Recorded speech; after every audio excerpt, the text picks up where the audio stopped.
In a college, the ratio of the number of boys to girls 8 5 கொடுத்துட்டான். நீங்கள் கணக்கை பார்க்கும் பொழுது ரேஷியோ இருக்கா, இருக்குது, எங்கே இருக்குது பார்க்கலாம். பாய்ஸ் அண்டு கேர்ள்ஸ்னு கொடுத்துட்டான். என்ன கொடுத்துருக்கான்? 8:5ன்னு கொடுத்துட்டான். அது ஒரு பக்கம் இருக்கட்டும். அடுத்து பாருங்கள், இஃப் தேர் ஆர் 200 கேர்ள்ஸ், இங்கே 200 பேர் இருக்காங்களாம் கேர்ள்ஸ் மட்டும். இந்த இடத்த 200 போட்டுக்குங்க. 200. அவன் என்ன கேட்குறான்? the total number of students in the class.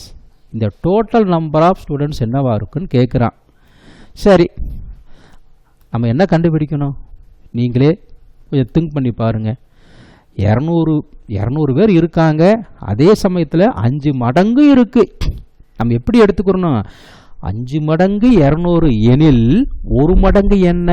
அதுதாங்க ஆவரேஜ். சரிங்களா? அது எப்படி போடுறேன்னு பாருங்கள். அதாவது 5 மடங்கு 200 எனில் 1 மடங்கு என்ன? 40. கரெக்டுங்களா? 40 என்பது ஆவரேஜ் நம்பர். அடுத்தது என்ன கேட்குறான்? மொத்தம் கேட்குறாங்க. அப்படின்னா இந்த 8 மடங்கு 5 மடங்கு எத்தனை மடங்காக இருக்கும்? 13 மடங்காக இருக்கும். இன்ட்டு ஆவரேஜ் நம்பர் என்னவா இருக்கும்? 40 இருக்கும். இதை பெருக்குனா எனக்கு என்ன கிடைக்கும்?